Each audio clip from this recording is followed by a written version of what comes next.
that's a perfect segue into number 4. Number 4. Because another one of my... Number 4. Number 4. Number 4. Is a radio legend in his own right, Paul Harvey. Here's Paul Harvey talking about a story about how somebody learned to play the guitar heavily influenced by the Beatles. Take a listen to Paul Harvey's rest of the story. Now, the rest of the story. April 1962, the tomb-like confines of McNeil Island Penitentiary came alive with intense whispers. Creepy was coming. After more than a quarter century in Alcatraz, more time than any other con had ever served on the Rock, Creepy was being transferred to McNeil Island, the no-nonsense United States Penitentiary near Tacoma, Washington.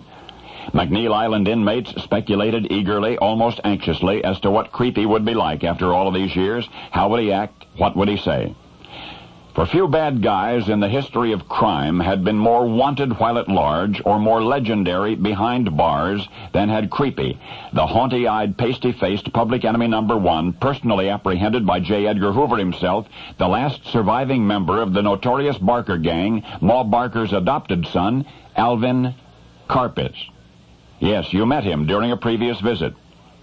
And of all of the prisoners at McNeil Island, one 26-year-old felon was most fascinated by the prospect of meeting this living legend, and that young inmate's name was Chuck. And that brings us to the rest of the story. Not long after Karpis arrived at McNeil Island, Chuck approached him and struck up a friendship with the aging gangster. Somebody had mentioned that Karpis could play the steel guitar. Chuck said, "Can you teach me?" Karpis agreed, and during the hours the two spent together, Chuck learned much about his infamous new friend. On August 7 of 1936, the big door slammed behind Al Karpis on the Rock. The last of the big-name Depression-era public enemies had been put away for life. It was all an intriguing story to the young ears of that inmate Chuck, and a story he would never forget. 7 years later, California's Benedict Canyon ran red with the blood of a Hollywood movie star and her friends.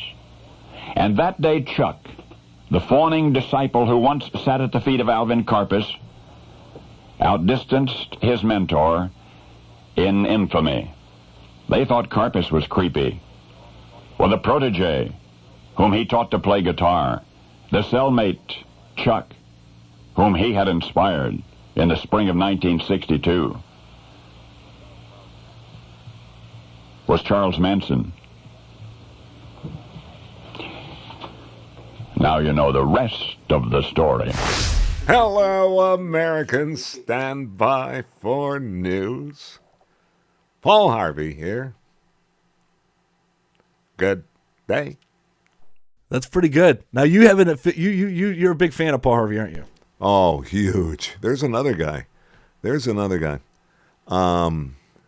He did live reads better than any human on the planet. You didn't know he was setting aside the news to talk about something. He would tell the story and then say, "Oh, looking forward to taking it out for the wash."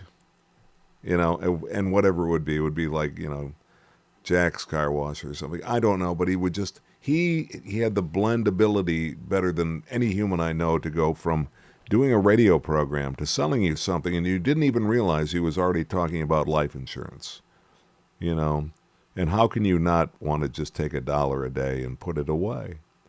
I know we do at the Harvey household, He had a little Barney Fife in him, actually, with a deep voice. If Barney Fife, if you think about it now, I know that you're looking at me like I'm insane, Ron, but Paul Harvey was sort of a Barney Fife. Andy, if you've got to nip it in the bud,